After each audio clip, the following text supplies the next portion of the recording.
నిజామాబాద్లో ప్రతి సంవత్సరం ఆషాఢ మాసంలో అంగరంగ ఘనంగా ఊర పండుగ సెలబ్రేషన్స్ అనేవి జరుగుతాయి. నిజామాబాద్లో వివిధ కుల సంఘాల ఐక్యతకి ఊర పండుగ చిహ్నం అని చెప్పొచ్చు. పెద్ద సంఖ్యలో నిజామాబాద్ నగర ప్రజలే కాకుండా వివిధ గ్రామాల నుంచి ఇక్కడికి ఊర పండుగకు వస్తారు. మరి ప్రస్తుతం మనం ఇక్కడ ఊర పండుగ సెలబ్రేషన్లో కిలా వద్ద ఉన్నాం. మరి ఇక్కడ కొంతమంది నాయకులు ఉన్నారు, వారితో మాట్లాడదాం. సార్ చెప్పండి సార్, ఊర పండుగ గురించి మీకేం తెలుసు? నేను గత ఒక 20-25 సంవత్సరాల నుంచి ఊరేగింపులో పాల్గొంటున్నాం.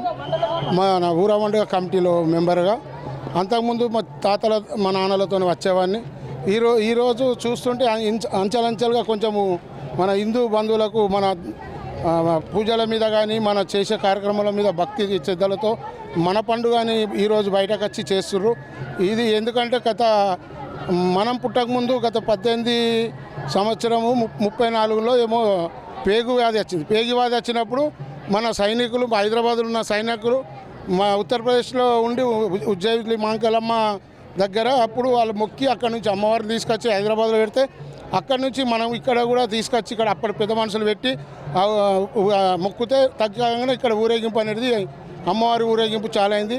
హైదరాబాద్లో చేసే రోజు ఈడ చేస్తారు. ఇంతకుముందు హైదరాబాద్లో ఈ వారం అయితే వచ్చే వారం మన దగ్గర ఉంటుండే. ఇప్పుడు గత 10 సంవత్సరాల నుంచి మన నిజామాబాద్ మాంకాలమ్మ జాతర అప్పుడే మన ఊర పండుగ ఉంటుంది. గ్రామదేవతలు ఎందుకంటే ఈ ఆషాఢ మాసంలో అమ్మవారిని అత్తగారింటికి వచ్చినట్టు మన దగ్గరికి అవ్వగారింటికి వస్తుంది. అందుకోసమే ప్రతి అమ్మవారిని మనకు తోడ పుట్టిన చెల్లెలాగా అక్కలాగా అమ్మవారిలాగా పూజిస్తాము.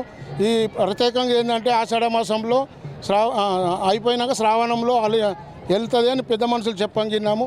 ఈ ప్రత్యేకం ఏంటంటే ఇప్పుడు ఈ ఆషాఢ మాసంలో ఏదున్నా కానీ మనకు ఏదైనా అంటువ్యాధి కానీ ఏదైనా ఉంటే తొలగిపోతుంది. ఎందుకంటే వర్షాకాలం కాబట్టి వర్షాలు పడితే అంటువ్యాధి వేస్తుందని ఆ జమాన్లో ఆయుర్వేదం లెక్క చేసిర్రు.